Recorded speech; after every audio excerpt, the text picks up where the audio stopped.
And he was the guy that said, Calhoun, you're going to have to learn how to play piano. Just take piano lessons, you know. You're going to have to learn how to play piano. You know, this drumming thing is cool. You got to learn some theory, pal. So how old were you when you started studying piano? I studied it as a kid. Yeah. I went to Bronx House Music School, which is on Pelham Parkway in the Bronx. I also went to camp at Bronx House. Mm-hmm. But I studied music theory and piano there.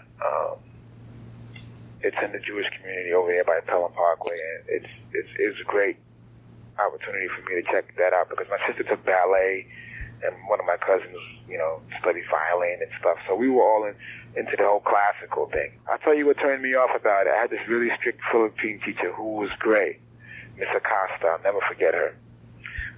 Who used to just crack me over the hands with the ruler when my technique was wrong or I used the wrong finger. And I just told my mother, like, you know, I can't.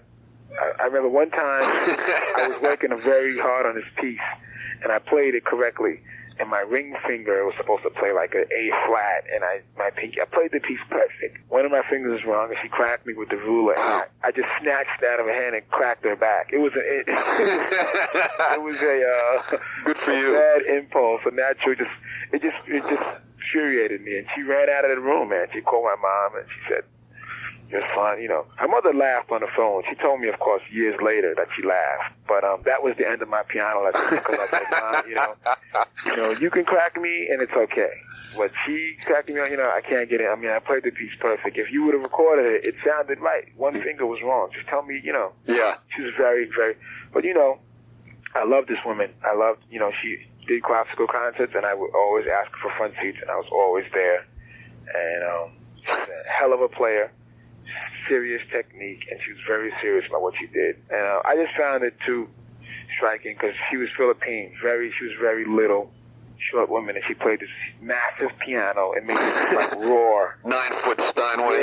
Yeah. Made the thing roar. So it wasn't a love-hate relationship kind of thing. I always liked the woman, but I didn't like the way she taught. That's what I couldn't get next to. But I liked her. I never left the class. I wish I even knew how to contact her because she would freak out now that I'm playing drums in a rock and roll band. She used to tell me, you know, you could be a concert pianist. You know, you have the attitude and you have the vibe to do it. You have to assert yourself. So you learned enough through that in Berkeley then? I mean, you wouldn't call yourself a pianist, but you know theory. You could sit down and... Yeah. I wouldn't go on a gig and play keyboards. Okay. But I can, you know, write my own songs. And Berkeley was even better because I studied harmony. And you know why certain chords work with other chords. And you learn about Indian scales and, you know, Mixolydian, you know. Yeah. You learn about all these different scales and Egyptian scales and things that, you know, some people say, that sounds weird.